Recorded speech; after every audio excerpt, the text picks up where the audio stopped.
പൊന്നാനി മണ്ഡലത്തിലെ നിലവിലെ പട്ടയ പ്രശ്നങ്ങൾക്ക് സർക്കാർ പരിഹാരം കാണാൻ തീരുമാനിച്ചതായി പൊന്നാനി മണ്ഡലം MLA പി നന്ദകുമാർ. ഒക്ടോബർ ആദ്യവാരത്തിൽ 400ഓളം വരുന്ന പട്ടയങ്ങൾ വിതരണം ചെയ്യാനാണ് തീരുമാനം. ബ്രിട്ടീഷുകാരുടെ കാലത്തെ സർവേ നടത്താത്ത പതിറ്റാണ്ടുകളുടെ കാലപ്പഴക്കമുള്ള ഭൂമിയിലാണ് പട്ടയ പ്രശ്നങ്ങൾ നിലനിൽക്കുന്നത്. കടലോര മേഖലയിലും പുഴ പുറംപോക്കിലും താമസിക്കുന്നവർ ഇതിൽ ഉൾപ്പെടും. കൂടാതെ പഴയ കാലത്ത് കുടിക്കിടപ്പവകാശം കൊടുത്ത ഭൂമിയിൽ നിന്നും പിന്നീട് മാറി താമസിച്ച കുടുംബങ്ങളും ഇതിൽ ഉൾപ്പെടുന്നുണ്ട്. പുഴപ്പുറംപോക്കിൽ 126 കുടുംബങ്ങളാണ് താമസിക്കുന്നത്. റവന്യൂ വകുപ്പ് മന്ത്രിയുടെ ചേംബറിൽ നടന്ന യോഗത്തിൽ സമയബന്ധിതമായി സെപ്റ്റംബർ മാസത്തോടെ നടപടികൾ പൂർത്തിയാക്കി ഒക്ടോബർ ആദ്യവാരത്തിൽ 3 വിഭാഗത്തിലും പെടുന്ന 400ഓളം വരുന്ന പട്ടയങ്ങൾ വിതരണം ചെയ്യാനാണ് തീരുമാനം. ബ്രിട്ടീഷുകാരുടെ കാലത്ത് നികുതി അടയ്ക്കാൻ കഴിയുന്നവർക്ക് ആണ് സർവേക്ക് നടത്തിയിട്ട് പ്രധാനമായിട്ടും ഉണ്ടായത്. ഈ വിഷയം 19 കൊല്ലക്കാലമായി നിലനിൽക്കുന്ന ഒരു വിഷയമാണ്. രണ്ടാമത്, പുഴ പുറമ്പോക്ക് ഭൂമിക്കകത്ത് നമ്മളിവിടെ 126 കുടുംബങ്ങൾ ഭാരതപ്പുഴയുടെ പുഴ പുറമ്പോക്കിൽ താമസിക്കുന്ന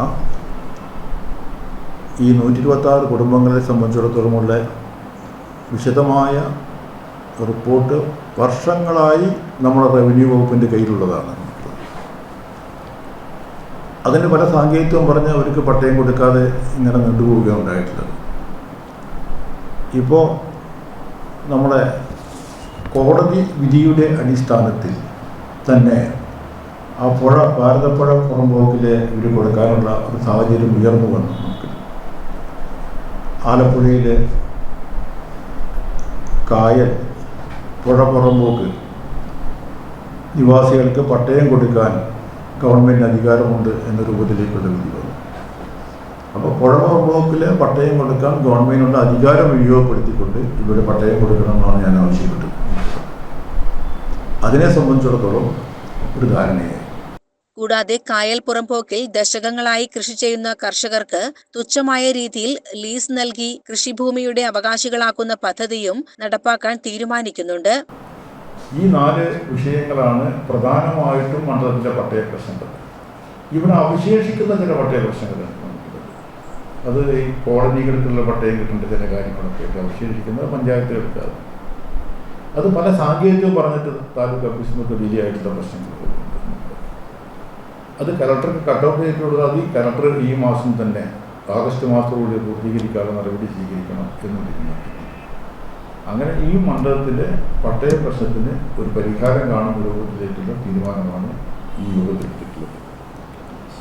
വേറെ ഈ പട്ടയവുമായി ബന്ധപ്പെട്ടുകൊണ്ട് NH ഹൈവേയിൽ താമസിക്കുന്ന ആൾക്കാരുടെ 75 വില്ലേജിൽ കുറച്ച് പേർക്ക് കിട്ടാത്ത പ്രശ്നമുണ്ടായിരുന്നു. കാലടി വില്ലേജ് കിട്ടി. അത് ഒമിഷനായിട്ട് വന്നാണ് അതും കൊടുക്കാൻ വേണ്ടി തീരുമാനമായിട്ടുണ്ട്. അത് പെട്ടെന്ന് തന്നെ കൊടുക്കാൻ വേണ്ടി തീരുമാനമായിട്ടുണ്ട്. അപ്പോൾ വളരെ വർഷങ്ങളോളമായി ദശകങ്ങളായി ഇവിടെ നിലനിൽക്കുന്ന പട്ടയ പ്രശ്നത്തിന് ഒരു പരിഹാരം കാണുന്നതിനെ സംബന്ധിച്ചിടത്തോളമാണ് മിനിഞ്ഞാന്ന് മന്ത്രിയുടെ ചേംബറിൽ യോഗം ചേർന്നുകൊണ്ട് ഒരു തീരുമാനമുണ്ട്. കൂടാതെ പൊന്നാനിയിലെ ഗതാഗതക്കുരുക്ക് പരിഹരിക്കുന്നതിന്റെ ഭാഗമായി പൊന്നാനി വളവിൽ നിന്നും കൊല്ലൻപടിയിലേക്കുള്ള ബൈപ്പാസ് റോഡിന്റെ നിർമ്മാണം ഒക്ടോബർ മാസത്തിൽ പൂർത്തീകരിക്കും. 3.25 കോടി രൂപ ഫണ്ട് വകയിരുത്തിയാണ് റോഡ് ബൈപ്പാസ് റോഡിന്റെ നിർമ്മാണം നടക്കുന്നതെന്നും വാർത്താ സമ്മേളനത്തിൽ MLA പറഞ്ഞു. പൊന്നാനി PWD റെസ്റ്റ് ഹൌസിൽ ചേർന്ന വാർത്താ സമ്മേളനത്തിൽ പൊന്നാനി നഗരസഭാ ചെയർമാൻ ശിവദാസ്, മുൻ നഗരസഭാ ചെയർമാൻ CP മുഹമ്മദ് കുഞ്ഞി തുടങ്ങിയവർ സംബന്ധിച്ചു. CCN മലപ്പുറം.